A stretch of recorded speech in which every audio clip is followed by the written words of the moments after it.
Lui se moquait de Martinez Zogo et jurait fidélité à son patron, prêt à faire toutes sortes d'actes criminels. Juste après l'assassinat de Martinez Zogo, il fut d'ailleurs nommé directeur des médias.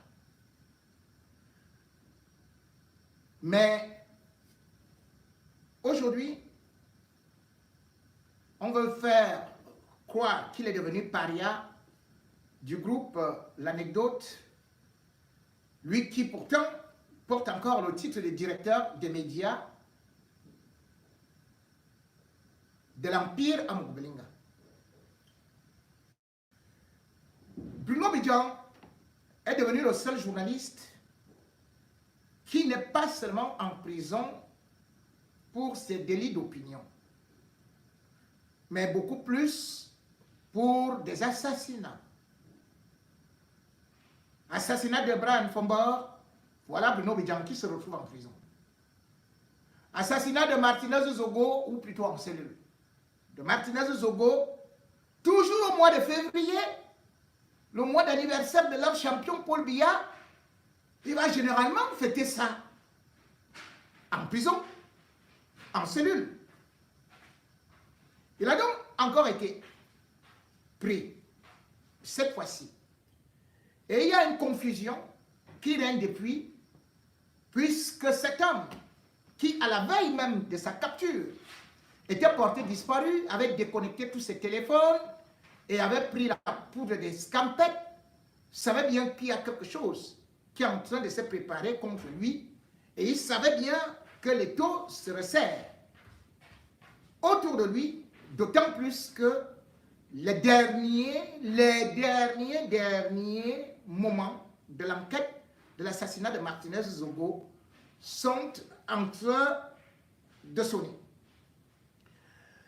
L'enquête sur l'affaire de Martinez Zogo sera bouclée sans nombre de doutes dans les prochaines semaines, voire prochains mois, mais le peuple camerounais aura la possibilité de comprendre qui a fait quoi, qui a joué quel rôle.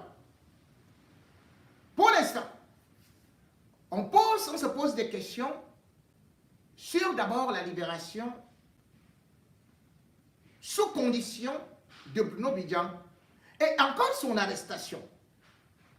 Beaucoup nous ont dit que Bruno Bidjan a été arrêté, Bidjan à gauche, Bidjan à droite, juste parce qu'il voulait être du côté du peuple.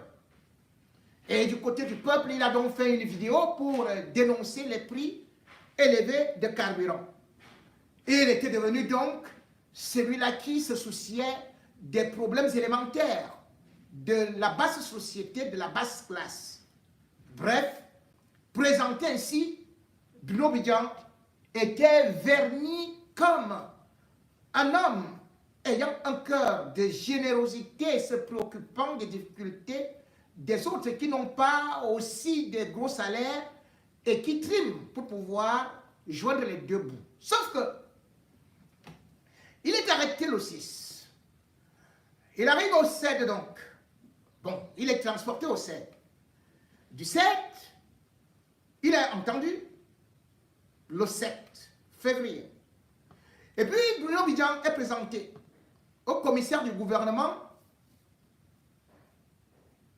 le lendemain, le 8. Chacun commence à nous dire, voilà, il est accusé d'incitation à la rébellion ou de la révolution, déstabilisation ou encore atteinte à la sûreté de l'État. Puis, il est ramené au CED pour complément d'enquête. On nous fait croire donc que Bruno Bidjan, en ce moment-là, c'est parce qu'on n'avait pas eu à joindre la vidéo de Facebook. On n'avait que l'émission qu'il avait présentée avec, enfin, comme invité, Cabral Libye. Mais en ce temps, depuis qu'il est redescendu, on dit, Il monte le 11. Au tribunal militaire, on attend Bruno. Bruno ne vient pas. Hey, yeah! On dit qu'il monte le 12. On attend Bidjan. Bidjan ne vient pas. Hey, yeah! On dit c'est le 13, le jour de l'anniversaire de Paul Biya. On dit même qu'il sera libéré. On attend. Hey, yeah! Bidjan à gauche, Bidjan à droite.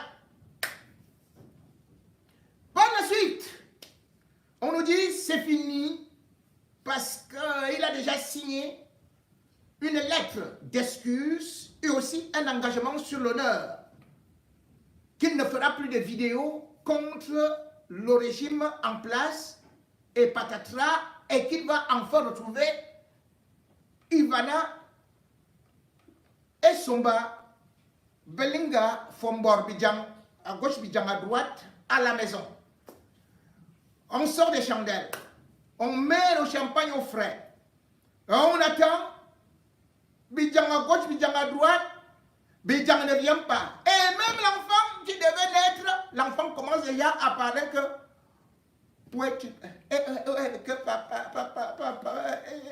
papa, es-tu papa.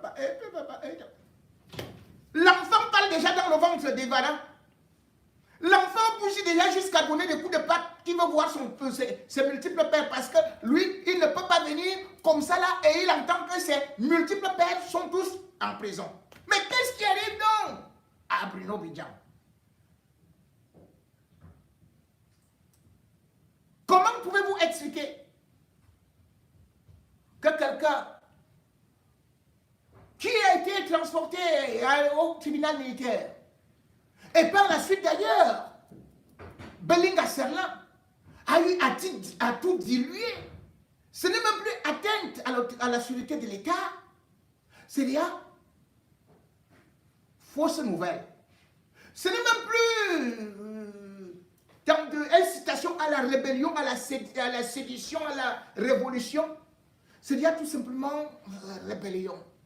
Et on dit, bon, ce n'est pas grave. On doit donc le libérer. Mais curieusement,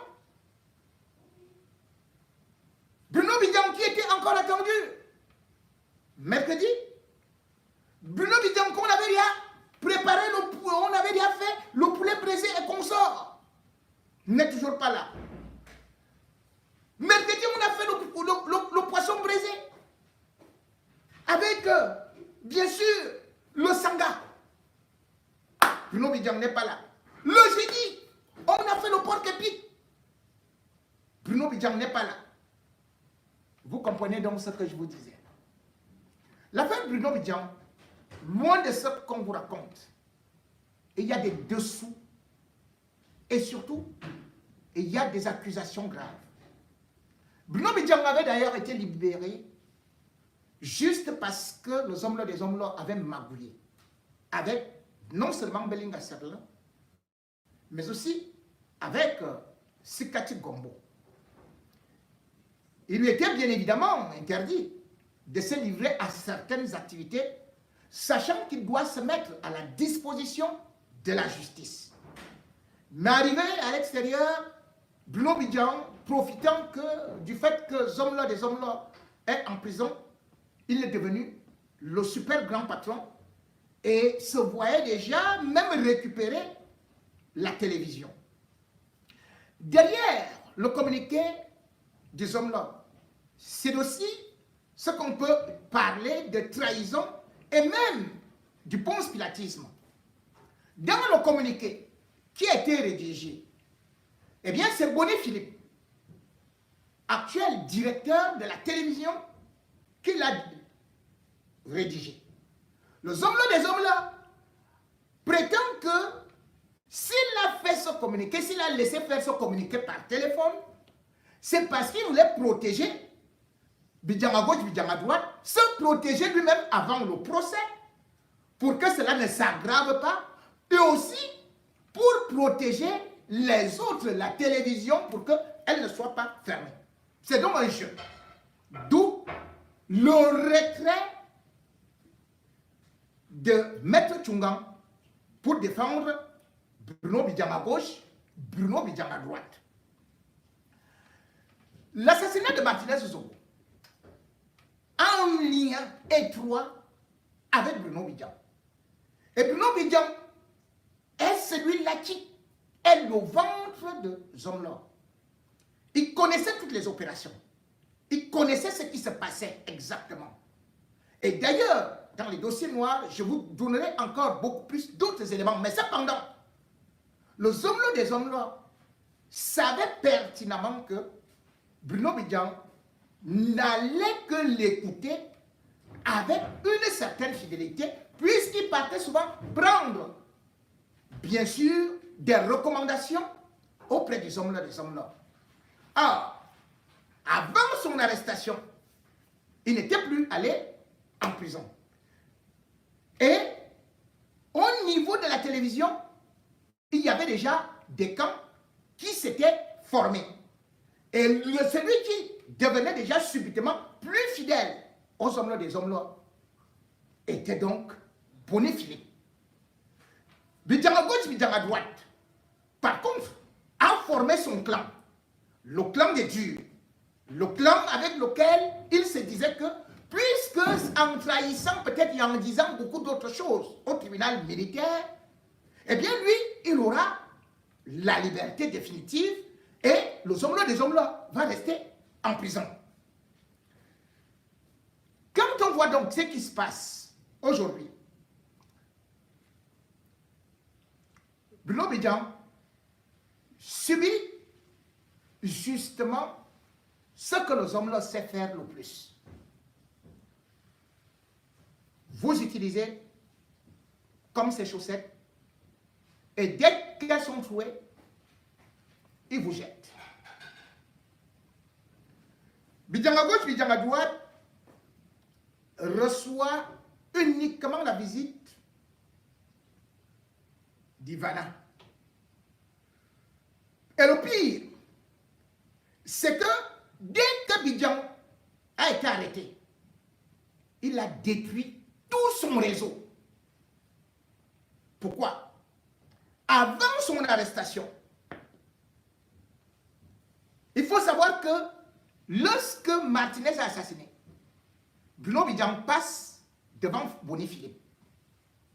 Or, je vous rappelle que en août 2021, c'est lui qui est le directeur de la télévision, c'est bien Boné Philippe. Boné Philippe a acquis de l'expérience sur le terrain. C'est quelqu'un que j'ai formé. C'est quelqu'un qui a assez de talent et surtout qui est pondéré. Donc, lorsqu'il arrive, Bidjan à gauche, Bidjan à droite, lui, il est fait pour les sales coups des hommes là. Les sales coups beaucoup plus du lit.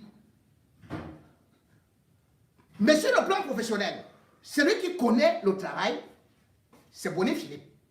Et Bidjan à gauche, Bidjan à droite va commencer à monter des petits coups parce que c'est lui qui devient justement l'adjoint de Boné Philippe. Il était rédacteur en chef, il devient donc son adjoint. Mais cependant, il fait comme Amougou, son patron. C'est-à-dire que dans l'entreprise d'Amougou, il devient tellement important qu'il se fait un clan. Et lorsque Boné Philippe arrive, il commence à voir que c'est très dangereux. Mais quand, malheureusement, il y a l'assassinat de Martinez Zogo, Boné Philippe, qui était là, est enlevé. Son poste devient vacant. Bidjan à gauche, Bidjan à droite, en plein janvier, juste avant l'arrestation, est propulsé directeur des médias. Quand on dit directeur des médias, c'est-à-dire qu'il coiffe Satellite FM, qui est la chaîne de radio, l'anecdote, et aussi la télévision.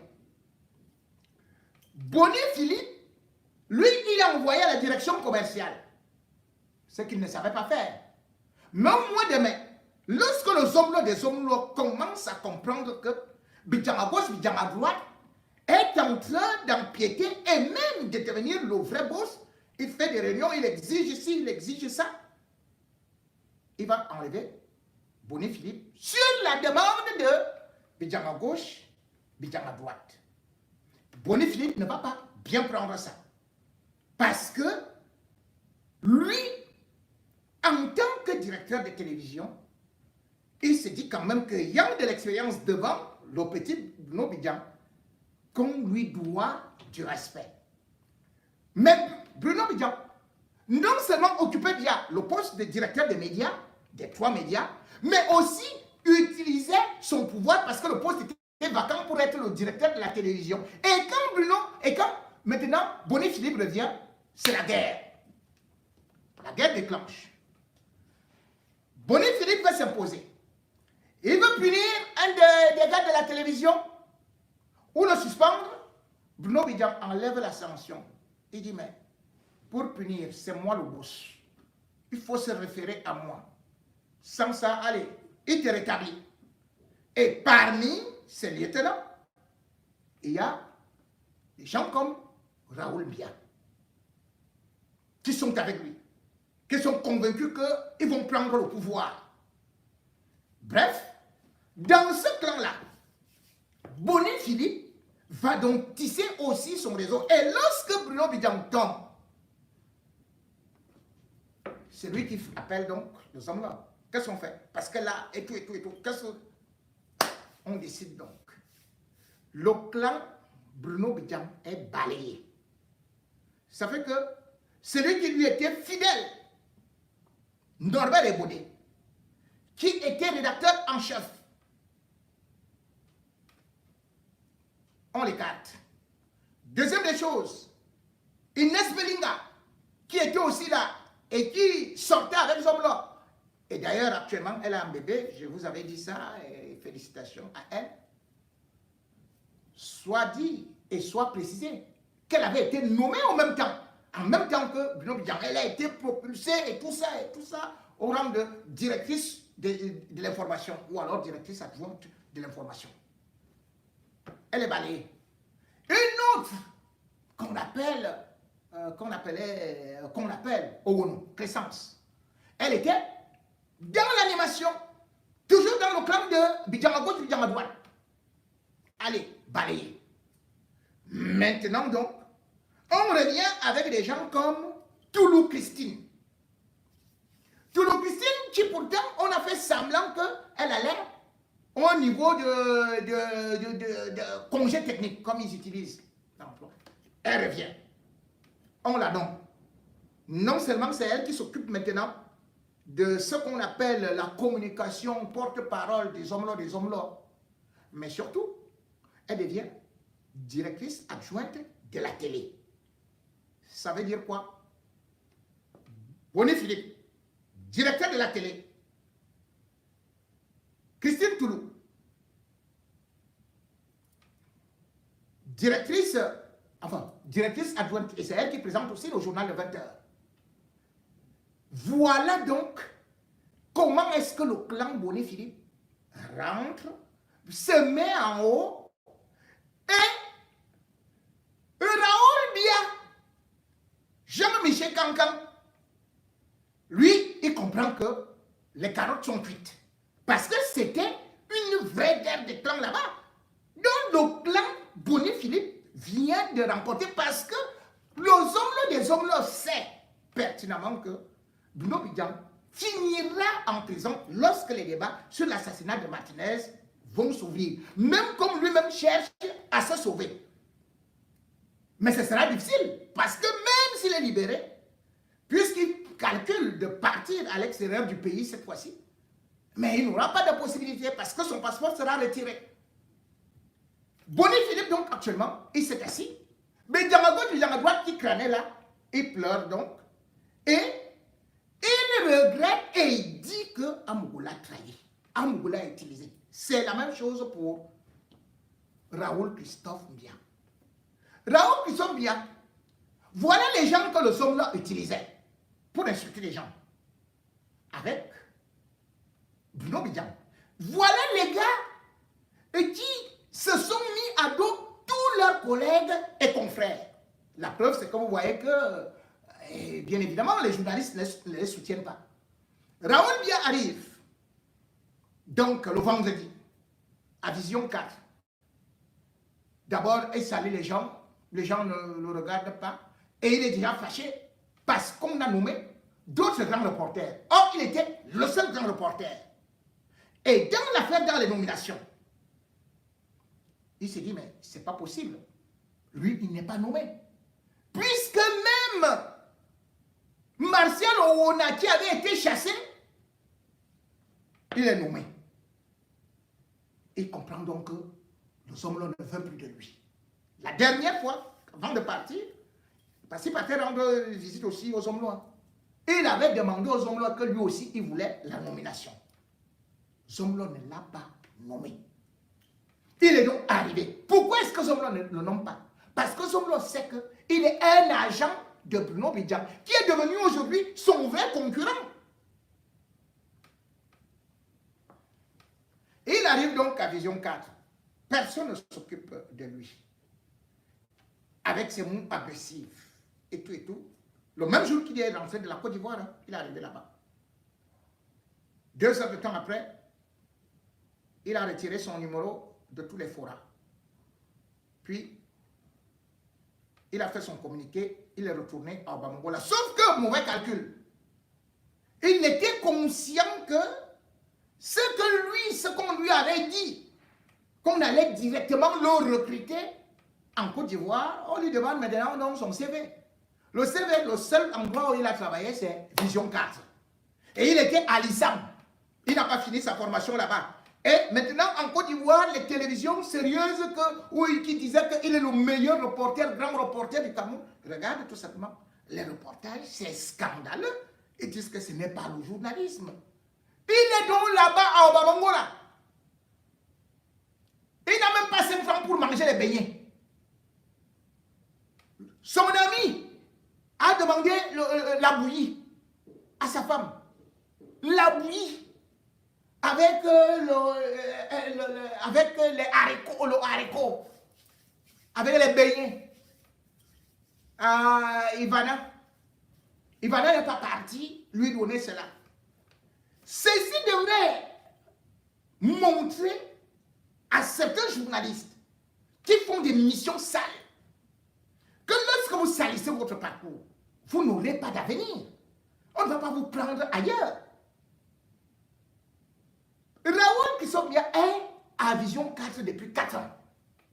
Depuis 10 ans. Ce n'est que la chaîne là qu'il connaît. Nulle part ailleurs. Mais les autres sont même partis. Ils sont revenus. Et ils ont été nommés. Et c'est ça qu'il faut aujourd'hui qu'ils soient beaucoup plus en fureur. Puisque en 2021, on l'a utilisé lorsqu'on avait suspendu Bidjang à gauche, Bidjang à droite.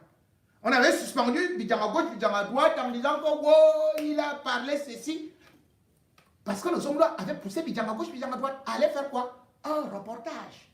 Ou plutôt un réquisitoire terrible contre la présidence de la République, donc Ngongo, sur le stade Paul Biya. Et il avait accusé les ministres. Et parce que lui, il a mélangé. Le Somlo lui avait dit, tu tires à boulet rouge sur Ngongo. Lui, il est arrivé là-bas, il a tiré sur les membres du gouvernement en disant que, oh, voilà le stade. Ils ne veulent même pas que les journalistes entrent. Oh, on trompe Biya. Biya n'est plus licite, on le trompe et tout et tout et tout. Lorsque l'affaire est arrivée là-bas, ce n'était plus l'affaire de Ngongo, c'était déjà l'affaire de Biya lui-même. Amourou, Somlo, pour se dédouaner, qu'est-ce qu'il avait fait? Il avait dit blâme à Bruno, contre Bruno Bidjang. Il l'avait retiré de l'antenne. C'est à cette époque-là qu'il prend donc Bonnet Philippe et dit, c'est toi maintenant qui vas présenter Décryptage. Il va prendre l'autre émission Tour d'horizon. Il va donner à, je crois, à qui là? Marcel Owona. Puis il prend l'autre Hydro. Et l'autre émission était donc animée par Raoul Biya et un autre là, qui d'ailleurs a été nommé chef de chaîne.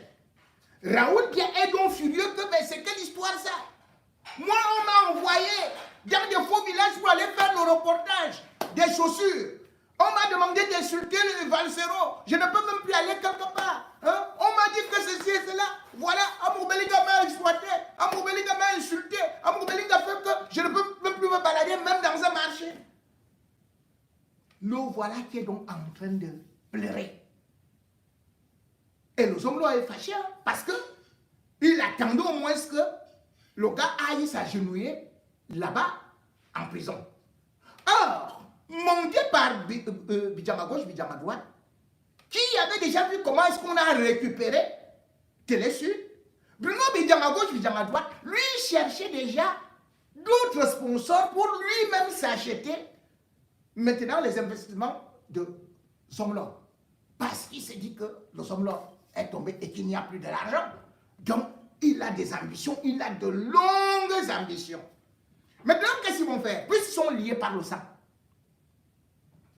Le Zomlo peut sacrifier Raoul Biya, même comme nous savons que le Zomlo, généralement avec ces gens-là, il dit toujours, tu pars, tu disparais et puis tu reviens. La preuve, c'est que, est-ce que vous savez que depuis le 1er février, là, Albert Mbida, à qui il avait retiré la voiture là, qu'il avait limogé là, qu'il avait dénigré, qu'il avait humilié publiquement. Albert Mbida est revenu, il a été nommé à Issam là, depuis le 1er février 2024 là. Donc c'est souvent comme ça, avec les Zomlo des Zomlo. Mais pour l'instant là, puisque le procès va commencer, et que il y a beaucoup de choses dans le dossier, et il y a encore un autre dossier qui est à Douala, un dossier où ils sont toujours ensemble. Hein. Bijam à gauche, Bijam à droite. Il est avec le Zomlo, là-bas, dans un dossier d'assassinat, que leur protecteur, à savoir Laurent Esso, avait dû d'ailleurs enlever le commissaire du gouvernement pour l'envoyer à Ebolova, juste pour qu'il n'ouvre pas ce dossier. Mais plus tard, qu'est-ce qu'on va faire? Le procureur de la République, plutôt, pour qu'il n'ouvre pas ce dossier. Mais plus tard, avec tout ce qui va arriver, c'est là où vous verrez un autre visage de votre ange, Bruno Bijam, et de tout ce qu'il a eu à faire. Et quel est son rôle dans l'assassinat de Martinez? Et surtout, dans tous les crimes commis par le Zomlo des Zomlo. Zomlo des Zomlo n'a pas commis un crime. Il a commis plusieurs crimes. Zomlo des Zomlo, ce n'est pas seulement l'assassinat de Martinez Zongo, mais c'est plusieurs assassinats. Zomlo des Zomlo, comme je vous disais, il est avec les Bidjongo, ou même encore avec les Sabom. On vous dit que Sabom est proche de Ngongo. Attendez, vendredi, je vais vous montrer d'autres éléments. Vous allez poser les mains sur la tête. Quand vous saurez même que le Sabom qu'on vous présente là, c'est même aussi un autre pion du Zomlo. De Laurent Esso et de Motazé. L'assassinat de Martinez Zongo, ce n'est pas un assassinat qui est arrivé comme ça là. Non, c'est un réseau qu'il fallait protéger. Mais ce réseau va tomber entièrement. Parce qu'il y a un temps pour toute chose. Et d'ailleurs, si on peut déplorer aujourd'hui, si aujourd'hui, beaucoup de gens peuvent donc se poser, mais attendez, pour une information, comme on a dit, complément d'information sur Bruno Bijam, pour une vidéo, dites-moi, ça prend 2 semaines pour regarder une vidéo au tribunal ou bien au CED? Vraiment, prenons seulement qu'il avait parlé dans une vidéo, de vous à moi. Une vidéo se regarde depuis 2 semaines au CED. Et une seule vidéo, hein, ou bien prenons 2, parce qu'il y a l'émission en studio et à l'autre vidéo. Même la tortue, même si elle faisait l'enquête là, comment elle aurait déjà terminé. C'est qu'il y a beaucoup d'autres choses derrière. Et même s'il se met là devant, sachez que c'est un prisonnier ambulant, comme bon nombre de gens qui ont accepté de signer le pacte de Satan avec Jean-Pierre Amour-Bellinga. Bien sûr, quand on parle de ces réseaux-là, c'était le réseau, comme je pouvais dire, Amour-Bellinga, les Bob, c'est les mêmes personnes. C'est les mêmes personnes. Le réseau où on tient tout le monde rien que par des histoires de coucherie, par des histoires d'escroquerie, par des histoires de chantage et tout ça, avec des vidéos et comme ça. Bobia et Bellinga, mais ils auraient été de bons partenaires. Ah oui, parce qu'ils font presque la même chose. Ils ont un peu d'argent, et puis ils recrutent les femmes, des hommes, ils peuvent faire tout ce qu'ils veulent et tout ça. Et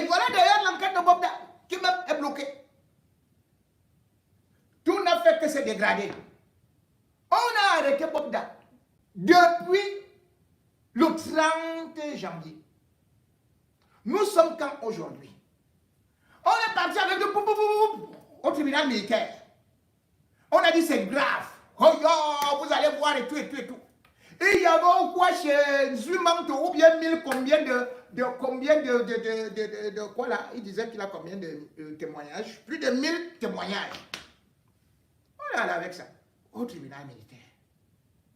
Le tribunal militaire dit que l'affaire dit, comme je vous avais déjà annoncé, qu'ils allaient s'en sortir et qu'ils allaient se débarrasser à partir de l'arme catégorie 6.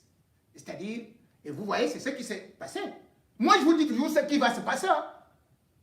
C'est ce qui s'est passé parce que je vous ai dit que c'est un pistolet à grenade. Il est vrai que dans le droit ou encore dans la loi camerounaise, on ne dit pas que le tribunal militaire n'est compétent que lorsqu'il s'agit des armes de première catégorie, de deuxième catégorie, de troisième catégorie. Non. C'est arme à feu égale arme à feu. Mais bon, le tribunal militaire a quand même réussi à se débarrasser de la patate chaude pour la refiler au tribunal de grande instance. On donne au tribunal de grande instance, au tribunal de grande instance, le gars là-bas dit que bon, en tout cas, on ne sait même pas, et tout, et le viol et tout ça, les partouzes, ce ne sont pas les crimes au Cameroun, hein. Ce sont juste des délits. Donc, on repart au tribunal de première instance. Tribunal de première instance. On remonte avec le gars, encore chez le procureur. Le procureur repart encore avec le gars, chez qui? Encore en direction de la police judiciaire du littoral. Nous sommes donc en train de jouer à la balançoire. Ça monte, ça descend. Ça monte, ça descend. Et mardi, ce qui est terrible dans cette histoire, c'est que justement, non seulement, il y a 3 tests qui avaient été faits. J'étais le premier à vous parler de ces tests. Que le premier était négatif, ça avait été fait, le premier, voilà, c'était le deuxième qui était fait à la Quintini, et on avait des doutes sur ça. On parle de 3 tests qui ont été faits. Dans quelles conditions? Pour regarder si les porteurs du VIH. Mais bon, on s'attendait sur ça, en se disant que, ouais, attendez, le gars, il n'est pas porteur du VIH, donc vraiment, c'est une affaire qui, et tout. Lors des confrontations, certaines clientes ont pris la poudre d'escampette. Et là, le procureur de la République a fait maintenant qu'elles aillent comparaître par force, c'est-à-dire que par voie d'huissier. Parce que les confrontations sont quand même éprouvantes, surtout pour des victimes et vivant dans la même ville. Si jamais il sort, qu'est-ce qui va se passer? Mais ce qui est extraordinaire, c'est quand même que comment est-ce qu'on a pu le garder autant en cellule? Dans la mesure où, même au tribunal militaire, qui est un tribunal d'exception, oui, la garde à vue ne devrait pas excéder 16 jours. Mais lorsqu'on regarde les délais plus que depuis le 30, il est en cellule. Donc la garde à vue a déjà excédé.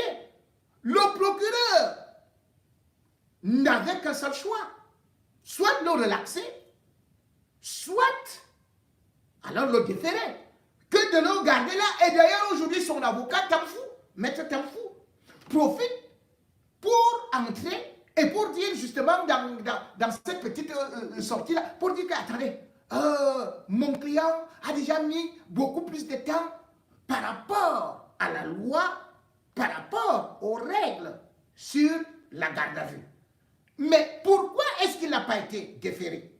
Déjà au tribunal militaire, selon le code de procédure, c'est simple. Si vous ne trouvez pas assez d'indices, parce que c'est les indices qui deviennent les charges, vous avez des possibilités, soit relax pur et simple, et vous classez le dossier. Mais si on a transféré, si on a envoyé au tribunal de grande instance, cela veut dire que ce sont les indices. Et ce sont les indices-là qui deviennent généralement des charges par le procureur de la République. Et c'est le procureur de la République qui transmet donc le dossier au juge d'instruction pour une instruction judiciaire, une information judiciaire. Mais au niveau de Bob, on ne comprend rien. le ping-pong. La balle part là-bas. On part avec lui là-bas. On ne sait même pas là où il dort. On ne sait même pas ce qui se passe. Même la partie de la défense n'a aucun élément. On va chez le non, allez là-bas. Après, on dit, non, allez voir le greffier. Le greffier, c'est comment? Je ne peux pas parler. Et tout ça. Donc, les victimes, ou plutôt même les avocats dans l'affaire, ne connaissent rien, n'ont aucune information sur ce qui est en train de se faire. Donc, cela veut tout simplement dire que, comme dans la plupart des affaires qui font scandale au Cameroun, eh bien, on laisse passer le temps. Après, lorsqu'on se déconnecte, lorsque chacun se remet encore dans ses propres obligations parce qu'il faut s'occuper du pain quotidien et qu'une autre actualité arrive, parce qu'il y aura certainement encore quelque chose qui va faire le buzz, eh bien, on prend l'affaire Bogdan, on classe dans les tiroirs, on passe à la prochaine affaire qui fait le buzz et on va aussi prendre, on met dans les tiroirs, ainsi de suite. Oui, beaucoup de gens peuvent certainement dire qu'ils peuvent être victimes de complot. Mais certaines victimes affirment quand même qu'ils ont été agressés au milieu de la rue. Il revient à l'État de produire et surtout au procureur de faire des réquisitions pour que ces vidéos soient disponibles. Il était question qu'on fasse un test selon les avocats de la défense au niveau du centre Pasteur. Mais le centre Pasteur n'est pas en Sibérie, c'est à Yaoundé. Comment on peut expliquer que là, à la Kétini, là, en quelques secondes, on avait obtenu le résultat. Mais depuis là, on dit que le test doit se faire au centre Pasteur. J'ai dit, hein, il manque le carburant pour transporter Bogdan jusqu'au centre Pasteur. Ou bien les bus sont finis. Ou bien la route est coupée. Pourquoi vous hésitez tant? Pourquoi vous ne vous pressez pas? Et comme j'ai dit, ce ne sont pas les résultats du VIH qui sont importants dans cette affaire. On parle de viol en réunion. On parle de menaces sous condition. On a écouté les audios. On ne peut pas dire il n'a jamais nié que c'est sa voix. Mais ces menaces, ce sont des délits. Bon, si vous trouvez que ce ne sont pas des délits, c'est des délits. Nous avons une simple petite affaire qui vient de nous prouver quelque chose. Des pays qui respectent la loi. Nous sommes en Espagne. Alors, mais aujourd'hui même, les gens ont appris que Daniel Alves, star du Barça, star du Paris Saint-Germain, ancienne ou star de l'équipe du Brésil, a été arrêté et jeté en prison. Arrêté et jeté en prison sur la dénonciation d'une certaine femme en boîte de nuit où il avait eu des rapports avec elle, des rapports non consentis. Malgré son argent, on n'a pas tenu. Malgré son argent, on a vu qu'il a quand même écopé de 4 ans et demi de prison. 4 ans et demi de prison. Maintenant, on vous parle de quelqu'un qui est reconnu de tous comme violent. On vous parle de quelqu'un dont on n'a même pas besoin de 1500 témoignages, puisqu'on sait que même ses ex-femmes peuvent témoigner. Sont partis. On vous parle de quelqu'un dont on a vu à l'œuvre dans des restaurants, dans des boîtes de nuit. Mais on dit, comme il y a eu 1000 dénonciations, il faut aussi 1000 plaintes. Pour Daniel Alves, il y avait une seule plainte. Il n'y a pas eu, comme on dit, vraiment, il y avait des milliers de plaintes. Normalement, on est déçu parce que les plaintes là devaient être minimum même 200, 400, 500, 600, 700.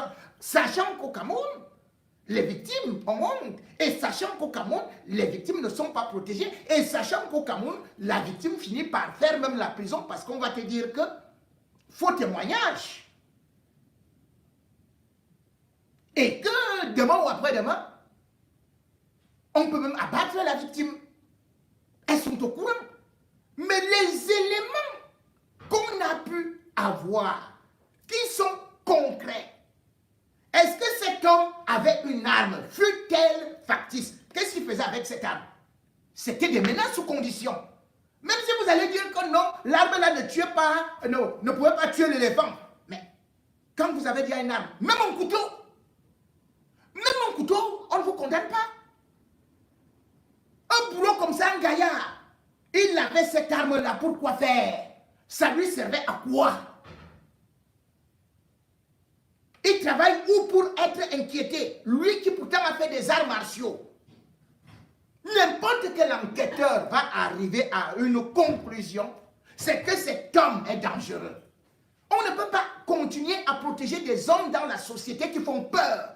On ne peut pas continuer à avoir les hommes Goubelinga, le Bobda. On ne peut pas continuer à avoir une société où les gens vous disent que moi je n'ai peur de rien, moi je n'ai peur de rien. On ne peut pas avoir une telle société où la justice met les plaignants sous pression. De telle sorte qu'aujourd'hui, on demande à une plaignante que tu es obligé. J'ai déjà vu ici, parfois tu ne vois même pas les plaignantes. On voit des plaignantes que peut-être au tribunal et ça a huis clos. Parce que toutes les confrontations doivent se passer là devant le machin et tout. Et le gars te regarde comme ça avec les yeux. Il te regarde, toi aussi tu es là, tu trembles, tu dis hé, hey, maman, c'est ma femme, et tout. Il te regarde. Et il a des membres, il a des complices qui sont tapis dans l'ombre et qui peuvent être des membres du gouvernement, qui peuvent être des puissants. Parce que dans des réseaux de proxénétisme, il y a de la solidarité. Et surtout, il y a beaucoup de moyens financiers qui sont mis en jeu. Et si le réseau est détruit, eh bien, on détruit la personne qui voulait détruire ce réseau. Bobda Ambelinga, Bidjang à gauche, Bidjang à droite, ce sont des gens qui ne méritent pas la liberté. Parce qu'ils sont sans pitié. Parce qu'ils sont là pour effrayer, intimider les autres. On ne peut pas vivre dans un pays où des gens sont là pour intimider des gens. Et on trouve cela normal, que non, il doit avoir une arme pour intimider les femmes. Comment une femme saura que ça c'est une arme factice? Et même seulement les gros bras qu'il a là.